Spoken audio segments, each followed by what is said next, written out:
डर mall. Amity mall नाम से एक नया मॉल खुला है, जिसके मालिक मिस्टर मनचंदा आरिफ जकारिया और मिस्टर खान आसिफ बसरा हैं, जो दावा करते हैं कि यह एशिया का सबसे बड़ा मॉल है।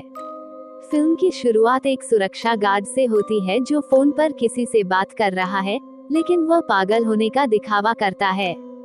वो एक धुएंदार भूत की ओर देखता है और उससे जाने देने की विनती करता है, लेकिन उसका पीछा किया जाता है और वह तेजी से अपनी कार में बैठ जाता है, भागने की कोशिश करता है, लेकिन बेसमेंट के रैंप से गुजरते समय कार दुर्घटनाग्रस्त हो जाती है और अंततः उस व्यक्ति की किसी अज्ञात शक्ति द्वारा सीट बेल्ट से गला घोंटकर हत्या कर दी जाती है। एक हफ्ते बाद विष्णु जिमी शेरगिल सुरक्षा प्रमुख के पद के लिए आवेदन करने के लिए मॉल जाता है।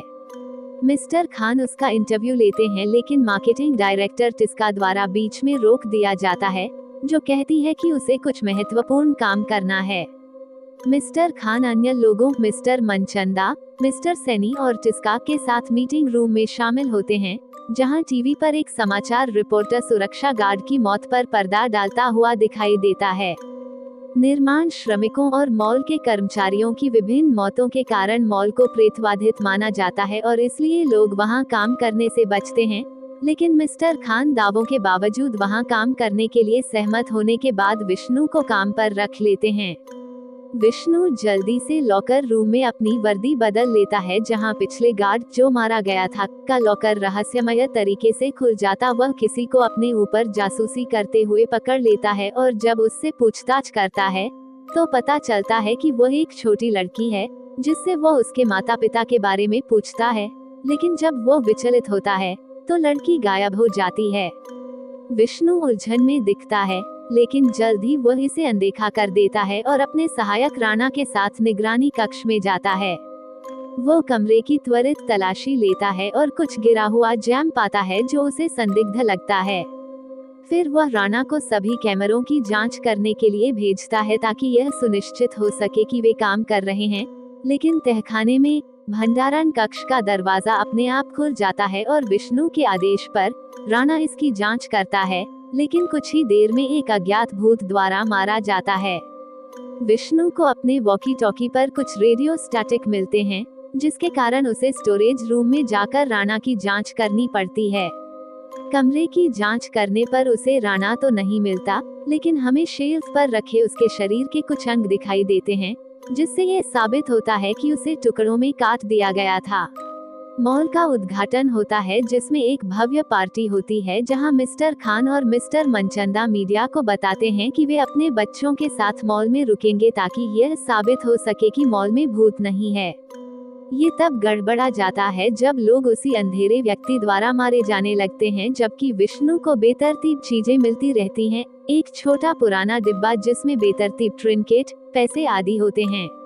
उसके पास एक छोटी लड़की की यादृच्छिक प्रेत भी है। आखिरकार मिस्टर खान के बेटे की हत्या कर दी जाती है और वह कहता है कि उन्हें वह नहीं करना चाहिए था जो उन्होंने पिछली रात किया था और मिस्टर मनचंदा को अपने बेटे की मौत के लिए दोषी ठहराया जाना चाहिए। वे भागते रहते हैं और अंततः एक भूतिया काली आकृति मिस्टर खान का गला घोंट देती है, जिससे मिस्टर मनचंदा, उनकी बेटी अहाना और विष्णु जीवित बच जाते हैं। वे इस बड़ी ही नलिकाओं के माध्यम से भागने की कोशिश करते हैं, लेकिन एक अज्ञात शक्ति विष्णु को दूर खींच लेती है और वह अहाना और उसके पिता से अलग हो जाता है। वहाँ वह फिर से छोटी लड़की को देखता है जो उसे याद दिलाती है कि वो वास्तव में अर्जुन था और वे सभी एक अनाथालय में एक साथ रहते थे जो माँ का था, जो 22 बच्चों की प्रभारी थी। देखभाल करने और प्यार करने के बावजूद वह सख्त भी थी। एक दिन अर्जुन कुछ जाम चुरा रहा था और कुछ शोर सुनकर अलमारी में छिप गया और मिस्टर खान, मिस्टर मनचंदा और मां के बीच उस जमीन के लिए लेन देन की बात सुनी जिस पर अनाथालय बनाया गया था, लेकिन मां ने प्रस्ताव को अस्वीकार कर दिया और उन्हें दूर भेज दिया। वह अलमारी से अर्जुन को निकालती है, लेकिन कुछ शोरगुल सुनती है और जांच करने जाती है, लेकिन मिस्टर खान उसे पकड़ लेते हैं और वे कुछ गुर्गे लेकर आते हैं और मां सहित पूरे अनाथालय को जला देते हैं। अर्जुन बच निकलता है, लेकिन इस बारे में भूल जाता है। उसे सब कुछ याद आ जाता है और वो मिस्टर मनचंदा से सवाल करता है, लेकिन उसे फ्लैशबैक में खींच लिया जाता है और वो भयानक दृश्य दिखाया जाता है जिसमें बच्चे और माँ जलकर मर जाते हैं। वह अहाना और विष्णु से पहले उसी तरह मर जाता है। विष्णु और अहाना भाग रहे होते हैं, तभी उसे खींचकर खंभे पर जोर से फेंक दिया जाता है।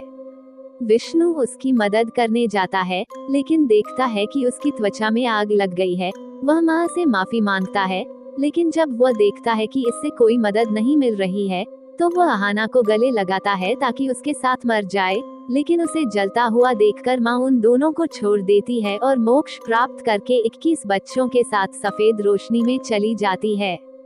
अहाना और विष्णु दिन के उजाले में एक साथ मॉल से निकलते हैं। यदि ये कहानी आपको पसंद आई हो तो अपने दोस्तों और अन्य लोगों के साथ शेयर जरूर करिएगा।